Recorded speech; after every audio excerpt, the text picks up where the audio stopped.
Hello，大家好，我是谭立人，欢迎来到我新一期的播客节目。我刚从南法旅游回来，我感觉我的心还留在了那里。南法真的很梦幻，天好蓝，海好蓝，这个季节的气候也非常的好，不冷不热，但是阳光又很充足。因为伦敦现在是完全性的入秋了，非常的冷。然后我感觉在马赛度过了非常开心的几天。马赛是一个港口城市，我去的一个原因也是因为那里有一座勒柯布西耶设计的马赛公寓，我非常喜欢，然后也终于去了。马赛这座城市就非常的南法，它有很多上下坡的路，两边的小路的墙上都画满了彩色的涂鸦。法国有很多的植物，很多的树，很多阴凉，也有很多明媚的部分。我感觉一扫生活的疲惫，然后也让我这个换季的这种比较荡的心情一下子明媚了起来。我终于明白为什么有人说人生总要有一个夏天虚度在南法。南法好像就是惬意享受当下的代名词。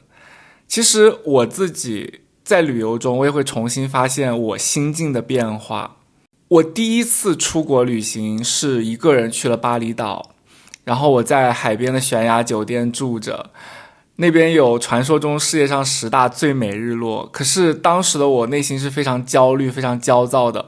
我其实无法享受那个美景，我只想拍下这一切，我只想发个朋友圈，我只想证明我来过。但是这一次非常不一样，马赛有一个老的一个港口，然后现在还停了很多船。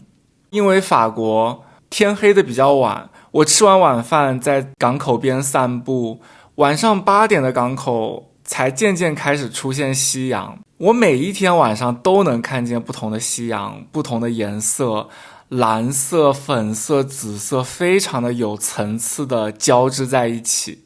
然后就有很多的人在港口边散着步，我也是其中之一。我当时就在想，散步的人此刻在想着什么？我此刻又在想着什么？我发现一个心境变化，就是我好像不再想着什么了，我好像真正的触摸到了一种感觉，叫做活在当下的一种感觉。这种感觉让我放下了很多的思考，放下了跟时间的赛跑。我前几天看视频就看到了一个非常扎心的视频，那个博主说中国人好像不喜欢眼前的幸福。当我们说我们要去旅游的时候，父母可能就会说，趁你现在年轻，你就应该要多赚钱，不要去贪图享乐，不要去玩，多做点所谓的正经事。你可以等你有钱了，等你退休了，你想去哪就去哪。又或者是当你想辞职，想 gap year 的时候，又会有人跟你说，年轻正是拼命赚钱，正是拼搏的时候，你现在脱离了职场，你可能就再也回不去了之类的。你要做什么又可以等你以后有空了，退休了。其实诸如此类的有很多。我有时候就会想，因为我也是这样子的，我好像一直都在奔跑，从一个目标奔向下一个目标。从上学的时候，一次考试到下一次考试，对分数的执着，然后到工作的升职，再到买房，别人告诉你稳定的工作，结婚生孩子，我们的人生好像被无数个里程碑串在一起了。我们好像一直都是过着一种打卡式的人生。可是在这样子不断往前冲的过程里，我们几乎没有什么机会去真正的停下来，去感受此刻的风，此刻的呼吸，此刻的生活。就我观察到，我跟我身边很多的同龄人，甚至我的父母上一代，甚至是上上代，好像我们中国人一直都会被一件事情困扰，好像我们一直都在等有钱了，等有空了，等退休了，等稳定了，就是一直等一个没有人许诺你的未来。我之前在播客里和在我的小红书里，我都分享过自己这些年陆陆续续去过超过50个国家旅行的经历和感受。我一直跟大家说，我很相信台湾有一个舞蹈家林怀民说的一句话，他说年轻时去过的地方是你一辈子的养分。在我20岁出头的时候，我就看到了这句话，可是我当时未必完全的懂，可是我仍然这样去做了。我尽我可能的去看这个世界，去探索自己，也探索这个世界。然后我到今天回头看，我非常希望能够告诉大家不要等。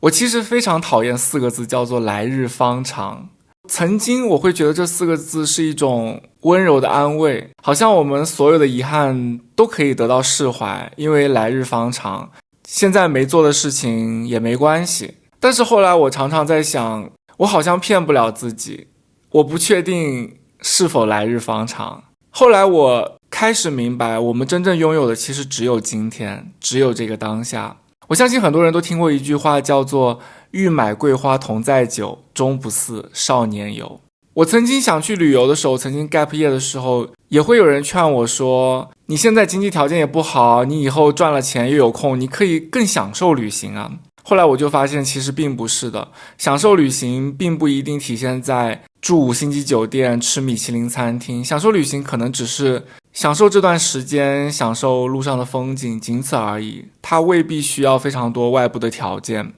同样的一个东西，你现在拥有它和你在很多年之后拥有它，它所带给你的感受是完全不一样的。我不知道你们会不会有过童年或者青春期的遗憾吧？那个时候没有得到的东西，如果今天再弥补给你，你觉得可以吗？你觉得它还能弥补曾经的失落，曾经的错过吗？我不知道。我想起一件非常小的事情来，其实读小学读初中并没有什么真的有多大的烦恼，你最大的烦恼可能就是考试不好，老师又叫家长啊什么的，跟同学起争执等等的。我记得我那个时候非常微小的幸福就来自于有一个商场卖3块钱一根的烤肠，3块钱其实那个时候挺贵的了，好多天我可能才能问我奶奶要到3块钱去买一根烤肠。那根烤肠不知道为什么它可能里面是真的是夹了肉吧，它非常有颗粒感，它跟我们吃的火腿肠或者是市面上便宜的烤肠都不太一样，那个烤肠的味道我至今都能记忆犹新。我那个时候最大的愿望就是能一次吃3根烤肠。我当时心里想，如果有一天我要是能一次就吃3根烤肠，我一定是这个世界上最幸福的人。可是我从来也没有争取过我能不能一次吃3根烤肠，我从来也没跟我的父母，也没有跟任何人说过，因为我觉得这太奢侈了。小时候的我不配拥有这么巨大的幸福。后来有一天我开始有零花钱了，或者是我长大了，我甚至1根烤肠都不想吃了。我路过商场的时候，我在看着那个烤肠，我甚至觉得说，那就是小孩子吃的东西。我在那一刻我就明白，有些事情并不是你看开了，你终于是没有得到它，可是你终于也释怀了。可是这个释怀它的代价就是它带给你的快乐也一并的消失了。所以我想有时候带给我们真正的幸福感和快乐的来源，并不一定是人生取得了多大的成就，或者是未来有一个多么伟大的计划等待我去完成，有一个多么大的难题等待我去攻克。它可能就是非常微小非常当下的幸福。人生其实也可以非常的简单，我想吃什么的时候我就尽量的满足自己，我想做什么事情的时候我就尽量的此刻就行动，我想看这个世界的时候我就尽量的去看看这个世界，尽量的去享受每一刻。8点钟的港口散步，傍晚的微风吹拂在身上的时候，这一刻重要吗？它好像并不是很重要，可是风吹在我身上的时候，它真的吹来了一种很踏实的存在感，存在在当下，很专注的那一刻，我知道我的感受跟此时此刻是相连的，我知道我整个身心跟这个世界是相连的。那一刻就带给我一种巨大的内心的颤动，这种颤动其实就是活在当下的感觉。风轻轻地吹过来的时候，你突然觉得自己好像跟这个世界有了某种连接。可是这样的时刻在我们的生活里实在是太少了。我们被教育要为未来负责，要抓紧时间，要有计划，要有规划的生活，要不断地向前，要进步，要成长。但结果却是我们几乎把所有的精力都给了过去和未来，却很少留给当下。所以今天这期节目，我想和你们聊一聊，为什么我们这么难活在当下？为什么我们很多的精神上的痛苦似乎都跟这一点有关？以及我们有没有办法在这样的生活里慢慢找回属于自己的当下感？首先我想聊一聊为什么我们很难活在当下。其实很多时候并不是因为我们不想，而是因为我们生活的环境、文化，甚至是我们从小接受的教育，它都在推着我们往前走。我想了一下，大概会有这么3个方面：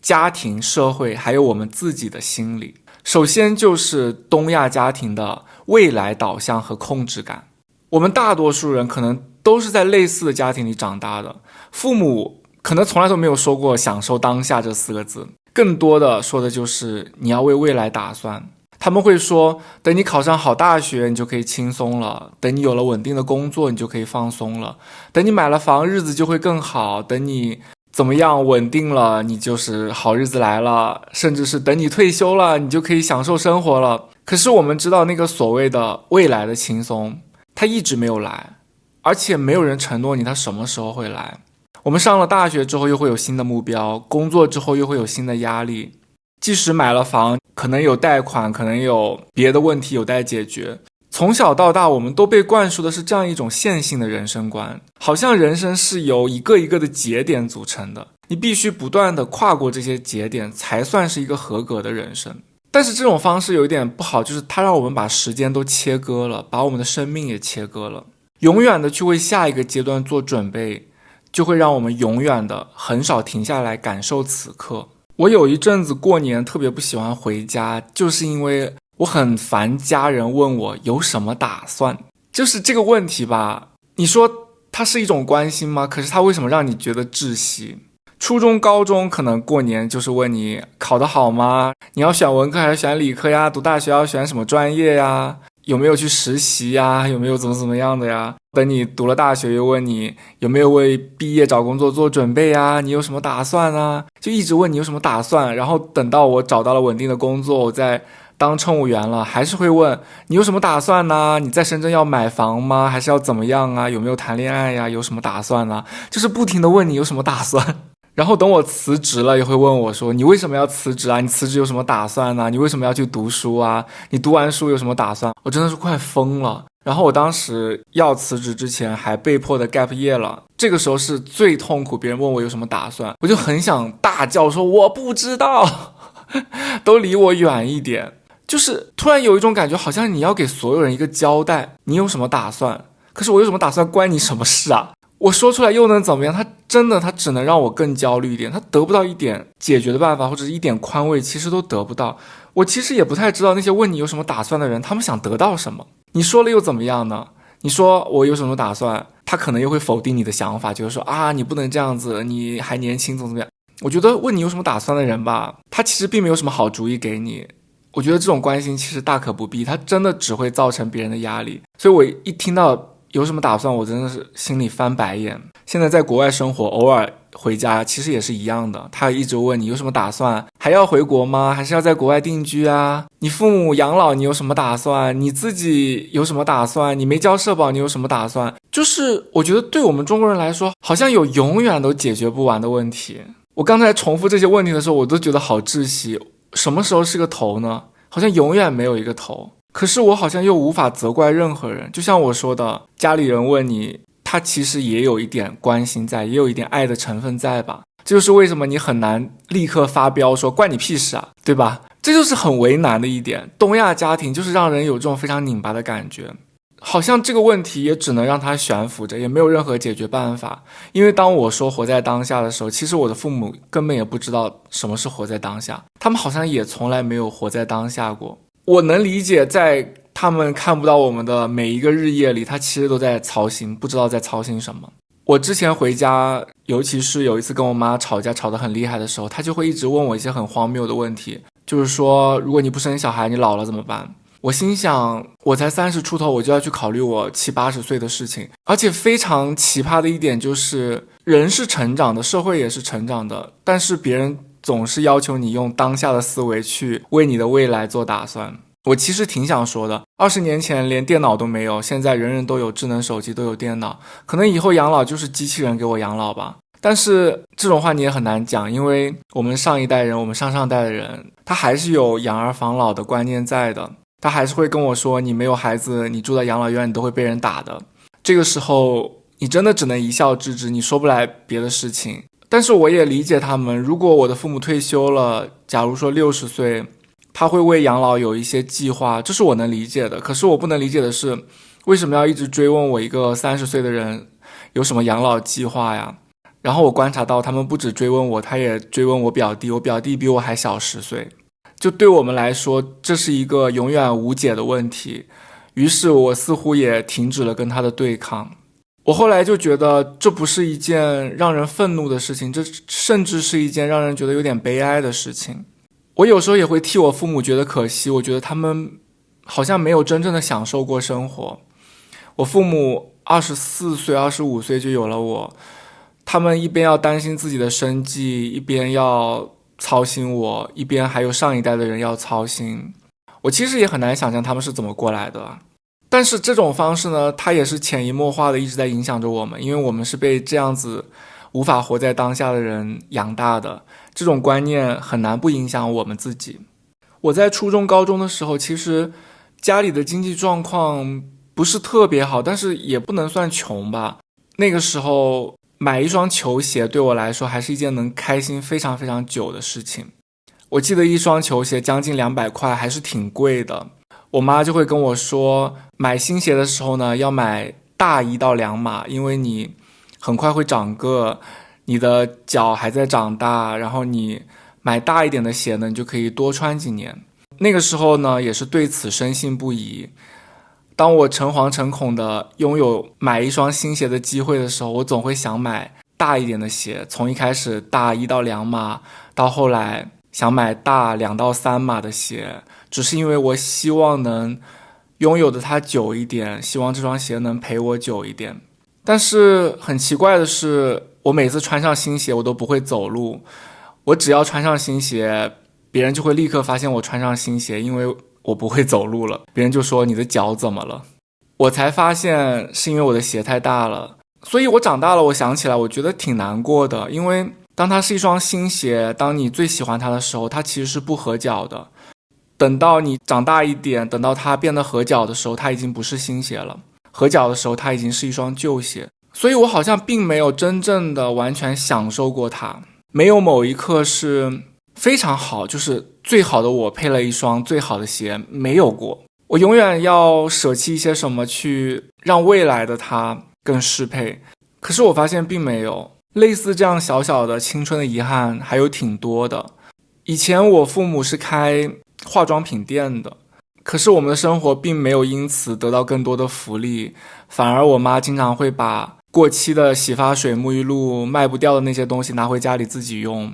我时常觉得很难过，因为我知道它过期了，我还要用它的时候，说不上来一种感觉，就觉得自己配不上好的东西吧，就觉得自己一定要捡那些没有人会买、没有人要的东西用。可是我也不知道问题到底是出在了哪里，就明明我们家是卖这个的，好像我们应该是要享受这个东西的时候，但是并没有。我父母也是一直都是这样做的，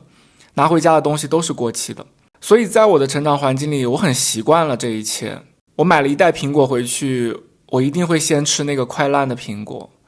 吃到最后所有的苹果都接近快烂了。然后出去吃饭，我总会把盘子里我最想吃的东西留到最后，但是最后我要么因为已经吃饱了，所以我在吃它的时候没有那么大的幸福感，要么就是它被别人夹走了。我好像一直都在放弃眼前的幸福，就像我一开始说的，我听那个博主说中国人好像不喜欢眼前的幸福。我那一刻我是有一种刺痛的感觉，我不喜欢吗？我好像也不是不喜欢，可是我为什么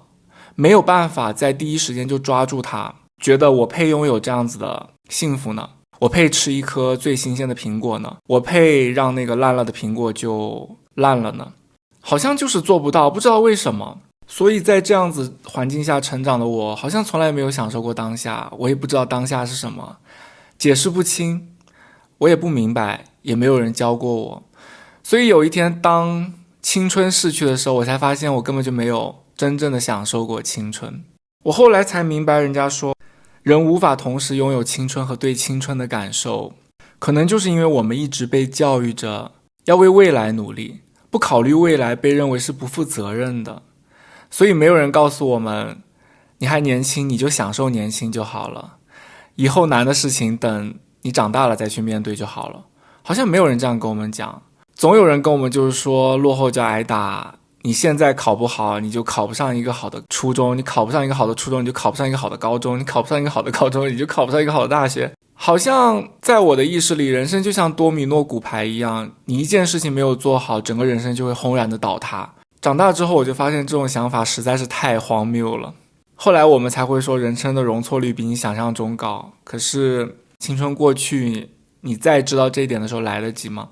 但我想不管来得及来不及，我可能无法拥有青春的感受，可是我想我的整个青春奋力一搏，如果只为了告诉我一件事情，那就是享受当下，那就是你只能拥有的当下。除了家庭，社会环境也在不断地推着我们往前。城市的节奏越来越快，信息的流动也越来越密集。我们每天早上醒来，手机上都有新的消息，新的热点，新的 KPI， 新的群里的任务，新的目标。社交媒体的算法让我们一直处在一种持续的被刺激、持续的被比较的状态里。我们好像不往前跑就会被落在后面，不努力好像就会被淘汰。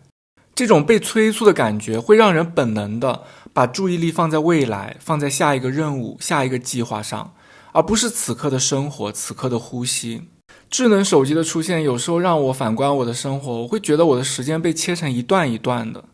以前我们会说碎片阅读，现在可能碎片都不是用来阅读了，我们会用各种各样的东西把我们的时间的碎片给填满。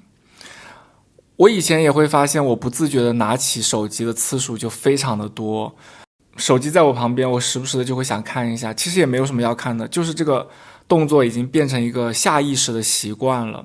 有时候你可能想打开手机来找一个什么事情，或者是回一个消息，又不小心被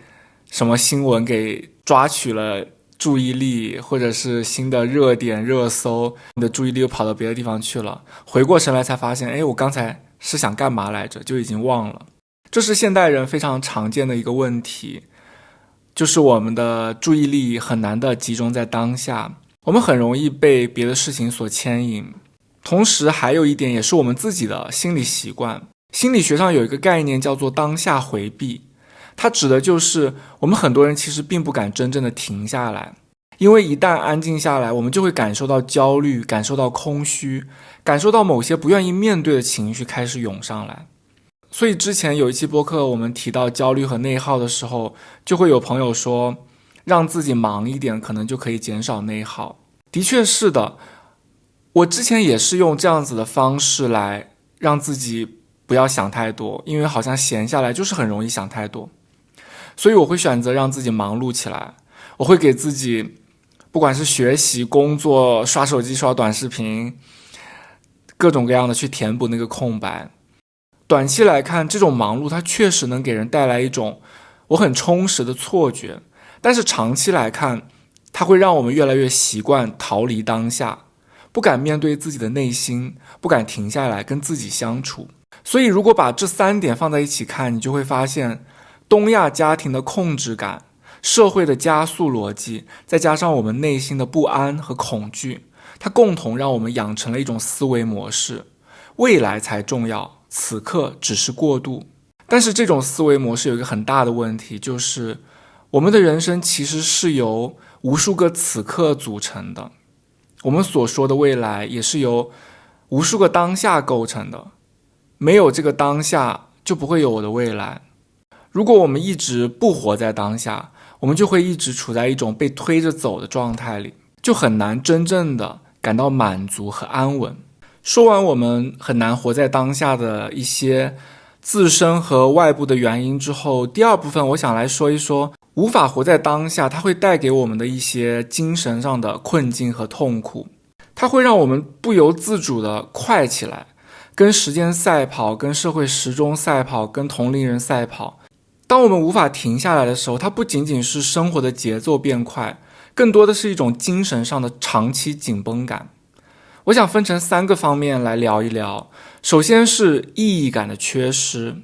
意义感的缺失是一种什么感觉？有时候你就算目标完成了，你心里却始终是空落落的，或者是它带给你的满足感其实非常的短暂。不知道你有没有过这样的时刻，好不容易你完成了一个很重要的目标，不管是考上研究生，拿到理想的工作，面试的成果很好，或者是升职加薪，那一刻的快乐，它有可能只维持了很短的一段时间，随之而来的是一种很奇怪的心里的空落落的感觉。所以我有时候觉得财务自由其实是一个伪命题，因为你问今天的我，问今天的你，我们都也许能说出一个财务自由的金额是符合我们预期的，但是我敢跟你保证，当我们达到了那个数的时候，当我们真正拥有那么多钱的时候，你会立刻有一个更高的目标。我不知道大家知不知道李佳琦和最早那个小助理的故事，他们曾经一起在南昌的一个商场里吧做那个彩妆的销售，后来两个人就一起做直播，最开始的时候也没什么人看直播，他们也挤在一个非常小的地方做直播，也很辛苦吧，但是我觉得那个时候成长带来的满足感肯定也是非常巨大的。当直播间的人越来越多，当你真正开始赚到钱的时候，我印象很深的一个小故事是，我记得他们当时有约定说赚到3000万他们就不干了，这是他们的约定，我忘了是3000万还是1000万吧。我相信这个数字对当时的他们来说一定也是天文数字，肯定也是某一次直播非常的辛苦，播了7-8个小时，下播之后两个人互相鼓励吧，就说我们的奋斗一定是有意义的，我们未来一定会做得很好的。两个人就畅想未来，说有一天我们要是赚到了这么多钱，我们就不干了，我们就彻底的躺平，对吧？但是现在是怎么样呢？大家都看到了，小助理遵守了他的诺言，他真的退网了。我希望他是真的在享受生活吧，远离社交媒体。然后李佳琦肯定早已经赚了超过那个数字，我感觉翻了多少倍都不止了，但是他依然没有停下来。我并不是说停下来就一定是好的，或者是不停下来就怎么样。我想说的是，未来的我们有可能会推翻过去的我们，所以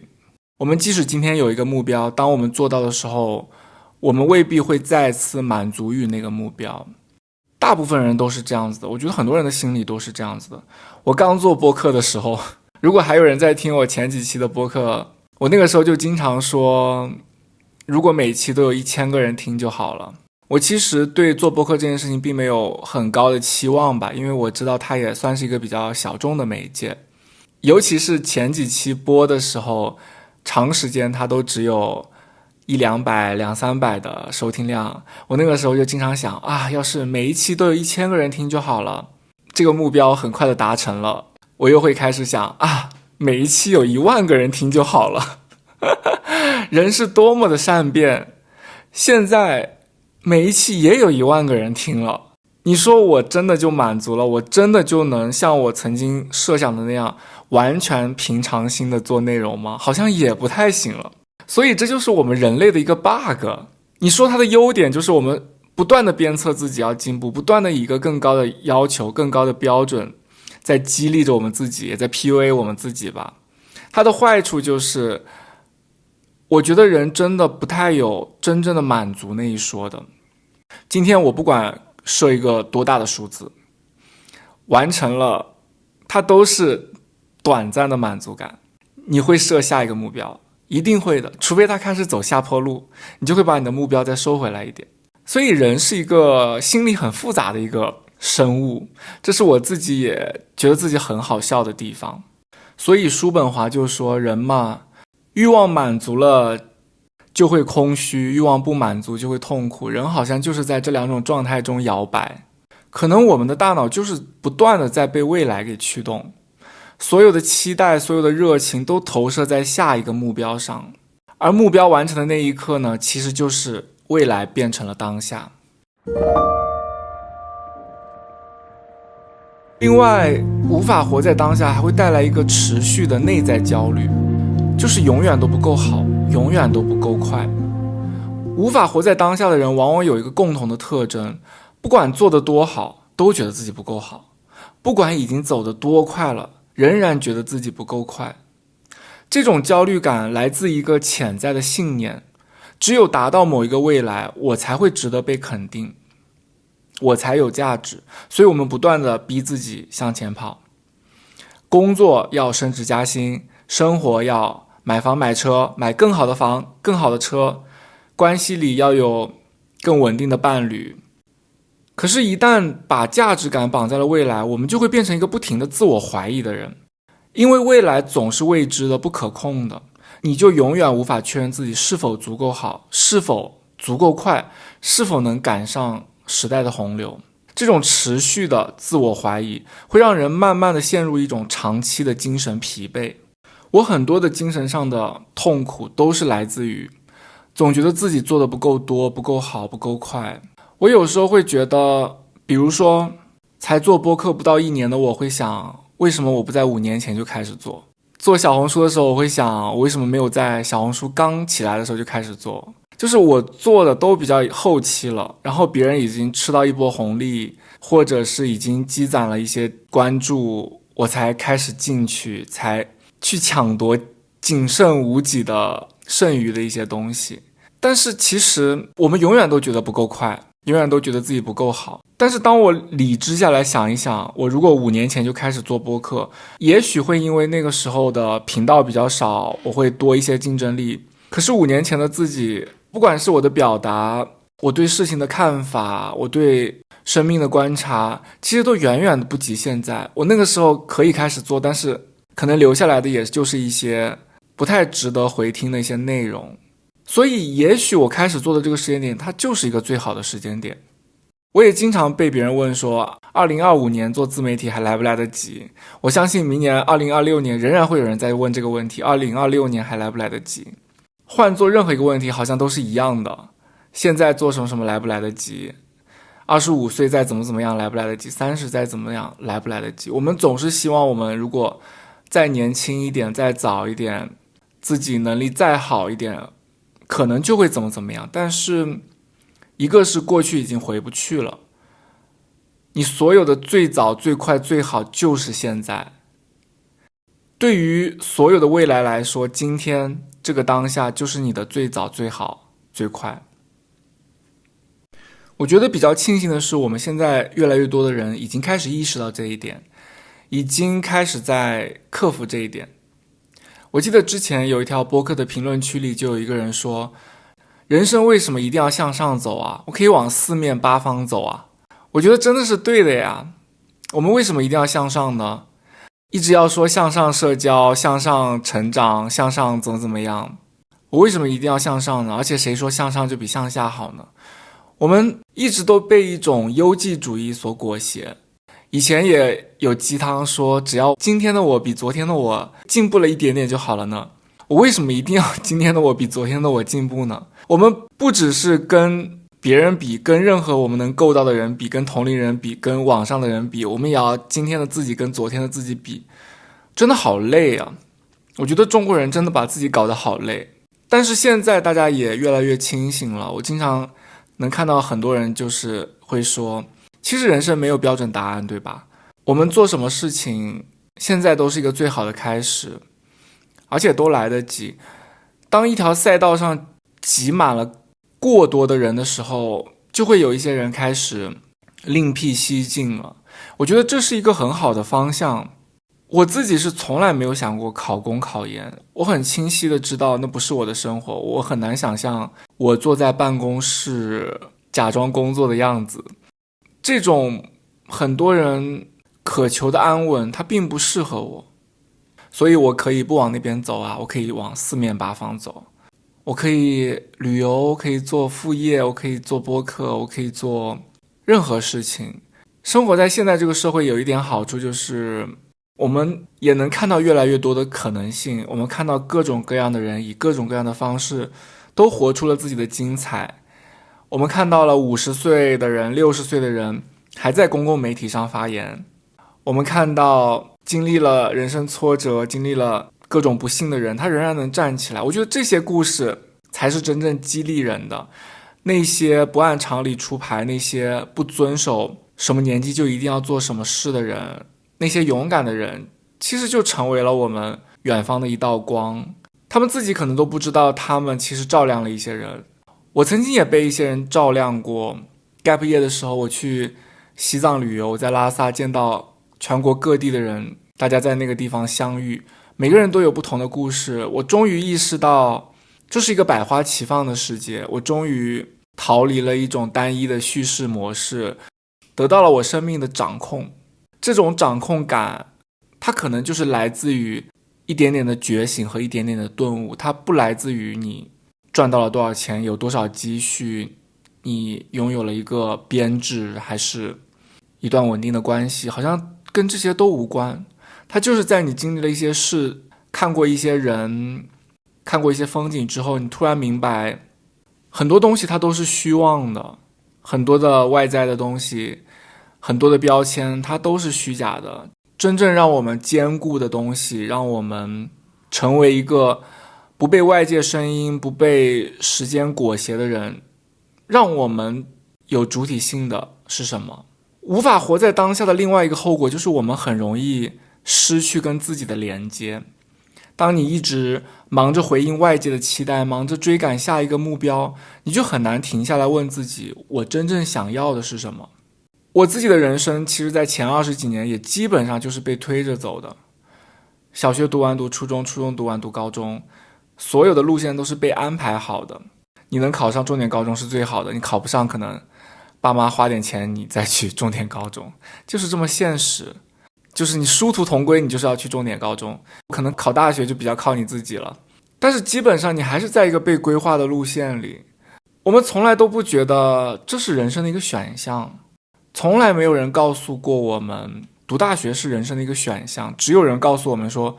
你不读大学你就失去了竞争力啊，这个世界上谁还不读大学？可是当人人都读过大学的时候，这个东西它就好像被抵消了一样。就像看演唱会的时候，前面的人全部站起来，后面的人也跟着站起来的时候，我们看到的场景是一样的。这就是人们在批评内卷的时候很爱举的一个例子。我们卷来卷去，卷到最后，其实所有人都没有得到更多的东西，我们都跟之前没有什么区别，还把自己给累惨了。也许我们每个人都会经历一段比较身不由己的时光吧。可是当我们成年以后，当我们大学毕业以后，当我们开始真正去思考我们想要的生活是什么样的，我们想要在一线城市生活，还是想要回到老家生活，我们想要从事一份朝九晚五的工作，还是想要从事一份更自由更有弹性的工作，我们喜欢稳定还是喜欢冒险，其实所有的这些抉择，我们都是更深的去认识我们自己。我觉得越早思考这件事情，其实就越容易拥有不后悔的人生。最怕的就是很多人在30多岁、40岁的时候，会突然感觉到一种强烈的困惑，就是我好像一直在努力，可是这一切真的是我想要的吗？还是这一切是别人觉得我想要的？这之间是有很大的区别的。我也听过一些朋友可能到了所谓的中年危机吧，上有老下有小，或者是卡在了某一个地方，夫妻2个人也不确定要不要有小孩的时候，你会有一刻觉得说，这真的是我想要的生活吗？你看着你的对象的时候，你会想，我真的要跟这个人过完这一生吗？如果我们的平均寿命假如说是80岁，我20几岁的时候跟这个人在一起，我还要跟他过50多年吗？我感受到的是一种强烈的幸福感，说哇，我好幸运，我能跟他再过50多年。还是我会觉得说，天哪，完蛋了，我的人生完了，我还要跟这个人过50多年，是哪一种感觉？就像我们的工作也是一样，你想到你的工作的时候，你会觉得好有盼头，好有价值感。我会想到说，这份工作我还要干很多年，它让我有了非常大的成就感。还是说，天哪，我一想到60多岁才能退休，我简直就是宁愿死了算了。是哪一种？就是你不断问自己的时候，它就在慢慢拼凑出你想要的生活是哪一种。这也是我觉得可能每个人都难以回避上心理学上所说的中年危机或者是意义危机。它不一定是发生在某一个确切的年龄点，它甚至可能不是突然出现的，而是多年来无法活在当下的累积的结果。因为我们习惯了把生活变成一个个的任务，完成了，但是完成之后可能是漫长的空虚。完成了，我们就会问自己然后呢？我们甚至会把父母和长辈的那一套再内化了，然后再自己问自己说然后呢？我还有什么打算？这真的是挺悲催的，就是活成了一种习惯，把自己变成了一个个任务的执行者，却忘了去感受，去倾听内心的声音。在佛教里有一个很重要的概念，叫做苦集灭道。苦的来源不只是痛苦本身，而是那种持续的执着，执着于未来，执着于控制，执着于结果，执着于不允许自己停下来，执着于自己不停地去得到，去抓取，去获得。但是当下这一刻总是被我们忽略，被我们牺牲，于是我们精神的困境就会越来越深。当我们意识到无法活在当下，让我们长期的处在紧绷、焦虑和空虚中的时候，其实很多的哲学家和心理学家早就给过一些很有力量的答案。接下来我想要聊一聊这些我们其实可以借鉴、可以参考的一些所谓的答案。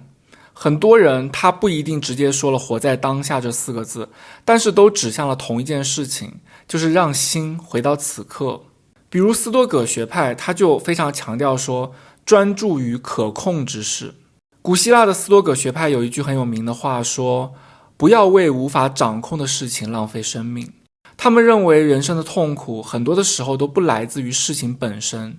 而是来自于我们想要去控制一切的执念。有时候我们做一件事情的时候，我们就会预设一个结果，当它没有达到的时候我们会痛苦，当它达到了我们又会去寻找一个新的目标。我们也会求神拜佛，求好运，玄学，希望我们未来会顺利，人生会顺利。其实这种对于顺利的执念也是一种掌控。还有在人际关系里，领导喜不喜欢我们，友情能维持多长时间，爱情里的若即若离，患得患失，种种的这些，我们会花很多的心思在思考这些事情。但是就像斯多葛学派说的，他们其实都是不在我们手里，不由我们掌控的事情，所以对他们来说这就是一种浪费生命的事情。斯多葛学派的智慧在于把注意力收回来，专注于我们当下能做的事情。你无法改变天气，但是你可以决定今天出门要不要带伞。就像学习冲浪的人，他无法控制海里的风浪，但是他可以让自己冲浪的技术更强，他可以让自己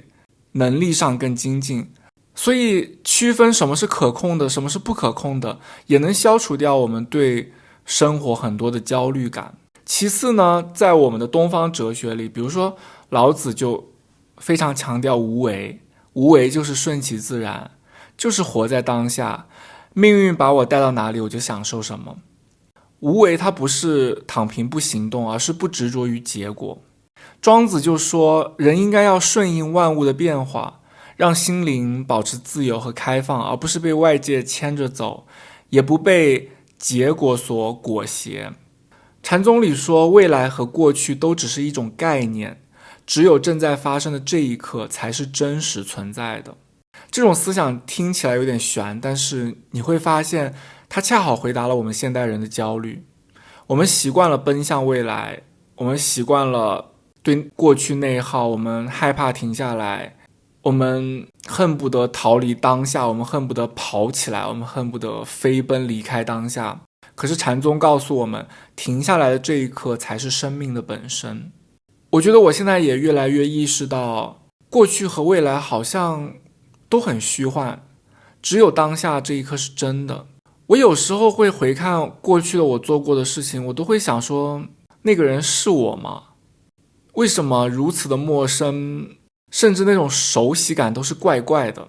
比如说我以前做过空少这个职业嘛，我现在坐飞机的时候仍然会有，我跟朋友出去旅游，或者是跟我爸妈出去旅游，坐飞机的时候他们都会说，这是你以前的工作耶。就是在飞机上看到别人发餐发水或者是干嘛的时候，演示安全带的系法的时候。但是对于我来说，我真的觉得很陌生，这是我的经历，好像是客观的没有错，可是为什么我会觉得这一切如此的遥远，如此的不真实，好像是上辈子的事，而未来又是如此的虚幻。我特别讨厌别人问我关于未来的事情，因为我就是一个不太爱做计划的人。我以前以为我是因为懒惰，所以逃避这个回答关于计划、关于人生规划的想法。我后来发现，我纯粹的就是不爱规划，不爱计划。我旅游也是很喜欢自己在大街小巷随便走，我觉得走到哪都是不一样的风景。如果今天错过了这班车，没有去成我计划要去的地方，我也觉得无所谓。我们这一次在马赛也是，本来有一天计划要去离市区比较远的一个城堡还是庄园吧，去参观。但是那一天呢，就是一直等不来车，一直等不来公交车，然后打 Uber 那个人也一直绕路，一直绕路，不知道他为什么一直在那个地图上转一圈，他就是不来接我。等得不行了，取消，又一直叫不到车。换做以前，我可能会很焦躁，我觉得我的计划都被破坏了，而且那是那么重要的一个景点，感觉没有去完，这趟旅行就不完整。但是不知道为什么那一刻，我又觉得说，他不来接我就不来接我吧，不去就不去吧，就是不太强求的感觉了。然后没有去成那个地方，我就去了一个步行可以到的地方，结果那个地方也很美，因为不用赶时间，还更悠闲。我有时候觉得所有出现的人和事，他都在为你做一些选择。比如说那个不来接我的 Uber 司机，他其实也冥冥中帮我做了一点点小选择。有些选择微小到根本就是可以忽略不计的，可是说不定有一些选择，它就冥冥中改变了你的人生，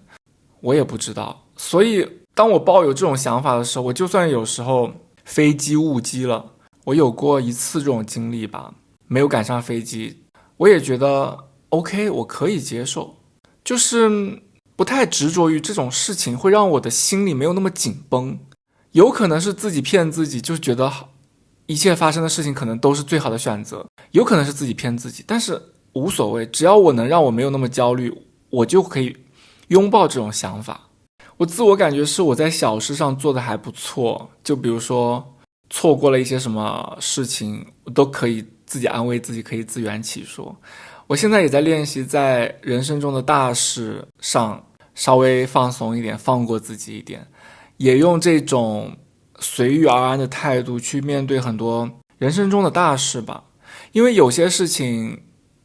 人还是很容易焦虑的，比如说我做自由职业，收入不稳定，或者是你做自媒体数据不好，现在的焦虑好像来得越来越容易。比如说你发出一条东西有多少赞，它就是一个很及时的反馈，别人喜不喜欢你的内容都非常的及时的反馈，我发出去就会有人评论，我就会看到，一切都来得越来越快了。对于结果的执念的确也是非常难放下，所以我觉得有些人说人生可能就是修行，我们就是不断的发现这些我们的局限性，然后不断的看见它，然后放下它，可能这就是一个生活的过程。此刻即是全部，也许我们要体验的就是这个过程，就是我们焦虑的过程，就是我们求而不得的过程，就是我们这个内耗了要把自己逼疯了的这个过程，然后就是我们最后又跟自己和解的这个过程。也许生命想让我们体验的就是这个过程，所以并不是说希望我们所有人都直接跳过焦虑，跳过内耗，我们就每个人都平静了，我们都圆满了，我们都自洽了。其实也特别的无趣，因为如果你的生活一直非常非常的平静，太平静的时候，我就会发现毫无波澜的人生就像一潭死水，时间长了，你感受到的不是一种平静带来的安心感，而是一种死气沉沉的暮年的感觉。所以我开始享受当下，不管生命给我的是什么。就像我刚才说的，如果当下是悲伤的，那我就享受这一刻的悲伤，我也不急着逃离它。当下老天给我出的一道题是挫折，那我就面对挫折。也许这种思维才是我们需要修行的思维，而不是去解决每一个问题，去克服所有的困难。然后我觉得帮助我们能够活在当下的一些心理学上的训练啊，很重要的一个方式是正念。我最早接触到正念冥想是在差不多可能1-2年前。我当时其实心里非常的焦躁，我觉得我的大脑就是这个世界上最吵闹的一个场合，它永远都停不下来。无论我的外表看起来多么的冷静，多么的淡定，别人看不到的是我的大脑里已经天人交战，已经是吵得不可开交了。它就是正反两方已经开打了，在我的脑子里，但是我的外表看起来非常的淡定，这是经常发生的事情。我以前也会觉得很烦躁，觉得脑子里有很多东西它在不停的运行，它甚至在我睡觉的时候它都没有停。我就开始接触叫正念冥想的东西，它指的就是说在当下这一刻不评判，不急着改变什么，只是单纯的觉察和感受。最开始的时候我会专门找出一段时间来，坐在沙发上点上线香开始冥想。一开始呢需要借助一些引导的音频，后来我会开始就是脱离引导音频，自己来尝试把思绪放在此时此刻，到后来就会开始练习在生活里去实践这样子的冥想。禅宗里有一个小故事啊，说有一个小和尚呢，有一天就问师傅，他说师傅，您得道前都做些什么？师傅说砍柴、挑水、做饭。小和尚又问，那得到了之后呢？师傅说砍柴、挑水、做饭。这个故事就说明得道不是去追求别处的意义，也不是我们所说的得道就升天了，而是在每个当下每个动作里都看见生活本身。所以如何在生活里实践正念呢？就比如说当你在吃一块巧克力的时候，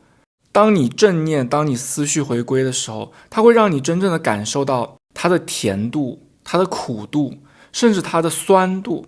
它的温度，它的香气，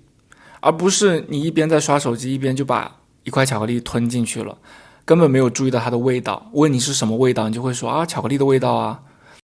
科学研究表示，长期的正念练习它能够帮助人减少焦虑，提升幸福感，因为它能让你的大脑从对未来的担忧和对过去的懊悔里慢慢的抽离出来，回到当下。这一点我说起来简单，但是做到真的非常难。比如说我吃饭的时候就很习惯看综艺吃饭，这是我从大学里就培养的习惯。大学在宿舍吃饭就会习惯看着康熙来了，然后一边吃饭。我到现在都还会看综艺吃饭，甚至有时候还在看10几年前的康熙来了，那些我倒背如流的对话，嘉宾说上句我都能说出下一句的时候，我还在看。这有时候就是变成一种习惯，以至于它会削弱我对吃饭本身的感知力。这一点非常难改。我在家里我很难只吃饭，不听不看不做别的事情，那我就只能说可能偶尔跟朋友约在线下，约在餐厅吃饭。那我在餐厅吃饭我就很难看综艺，那我就会比较吃饭是吃饭，或者是比较在当下可能跟朋友的交流啊，在当下品尝菜品啊，就是这种感觉又让你回到了当下。有一本很有名的书叫做《当下的力量》，作者就说过一句话，说过去和未来只存在于头脑中，只有当下是真实的。所以当下它不只是一个时间点，不只是时间上的一个维度，它其实是一种生命的状态。当你全然的活在此刻，你会发现很多的焦虑和恐惧都会慢慢的消散。我们刚才聊了很多东亚家庭、社会节奏、心理习惯，都让我们越来越难活在当下。可是如果我们真心想让生活慢下来，让我们的心安定在此刻，其实可以从一些很小的事情开始。我想分享4个可以疗愈我们活在当下的练习：身体的练习、生活的习惯、精神输入，还有和他人的连接。首先身体的练习，如果你像我一样，你觉得自己脑子很乱，很难安静下来，我的脑子里经常是天使和魔鬼在吵架的话，那你可以尝试冥想，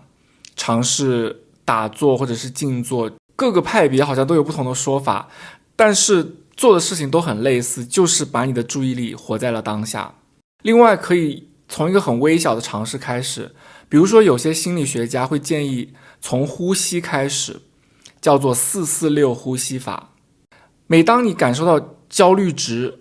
冲的一下往上窜的时候，或者是你突然觉得自己很紧绷，手心都冒汗的时候，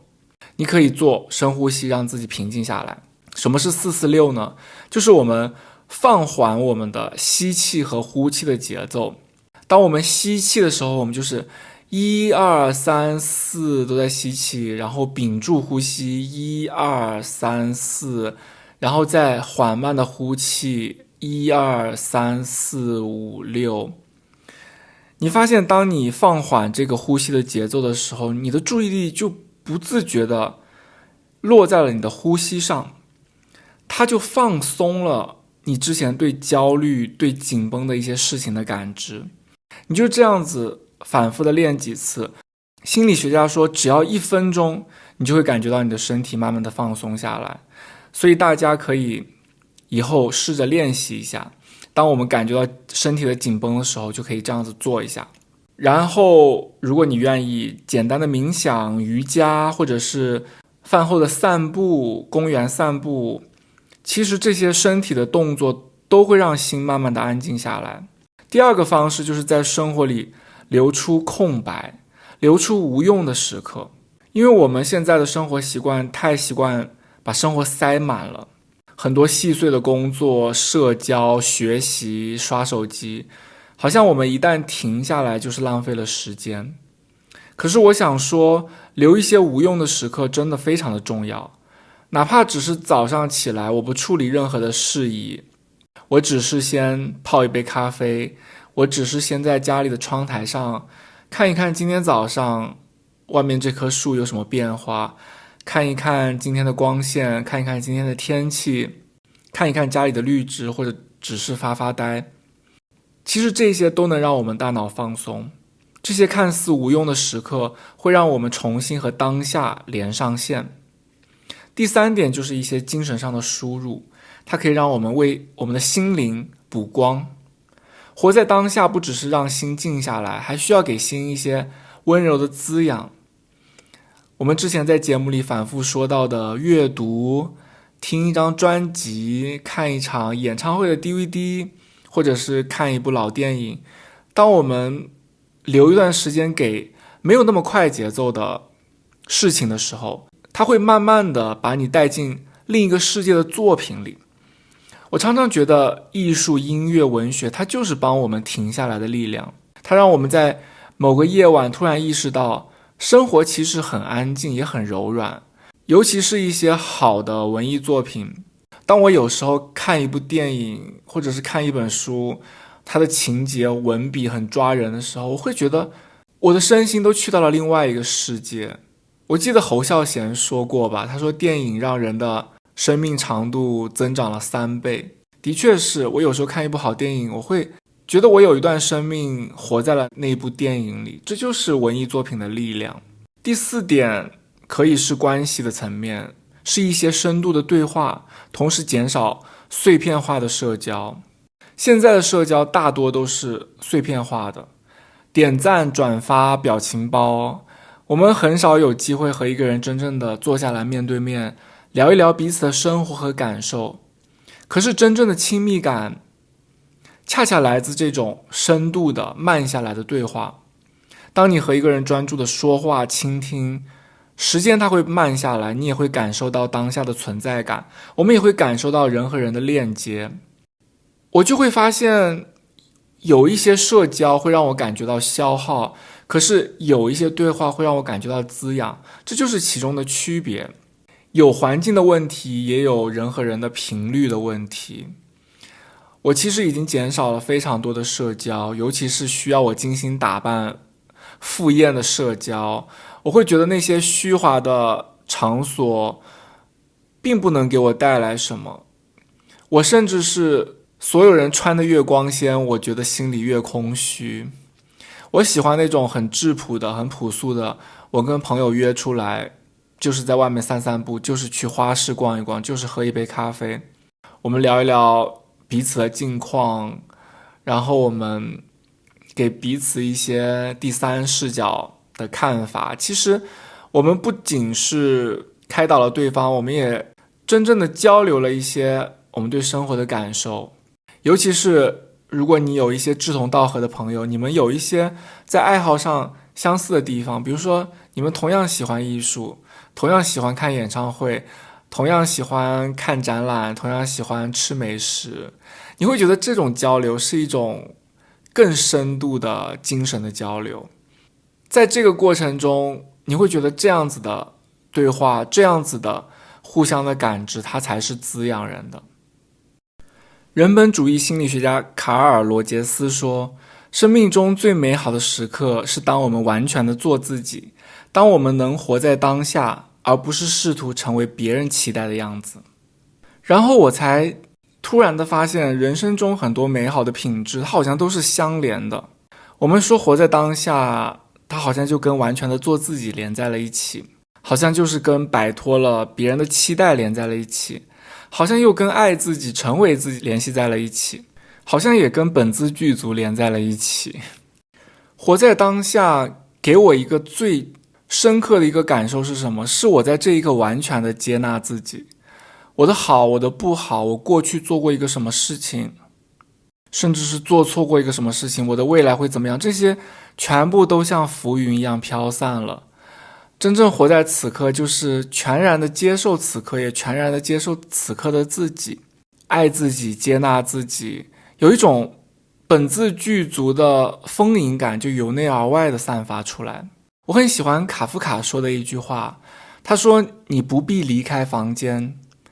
坐在桌边倾听，你甚至不必倾听，只要等待，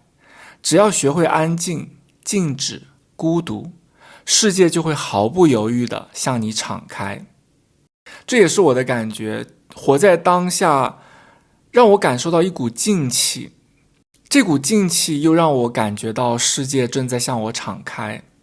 而且世界的敞开并不是因为我做了什么，它就是非常自然的像一扇缓缓打开的门向我敞开。所以我希望大家都能在生活里经常提醒自己，去活在当下，去感受那种活在当下的感觉，在生活里活在当下，去旅行时活在当下，散步时活在当下，听播客的时候活在当下。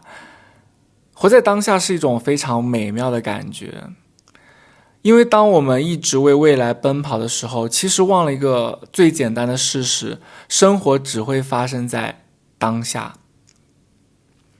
只有此刻的呼吸，此刻的光，此刻的心跳才是真实存在的。你不必等到实现了所有的目标，等到生活完全变好，才允许自己感受幸福，因为我们本来拥有的就很多。最后我想说，非常感谢你听到此刻，我也希望你重新抬起头，看一看你的周围，你的周围有些什么？你此刻正在哪里？此刻的光线是怎么样？风是什么温度？重新看看这一切，然后感受自己此刻平稳的呼吸。所有的这一切其实都在提醒我们，生活的富足从来不在远方，它一直在这里。荣格说过，向外看的人做梦，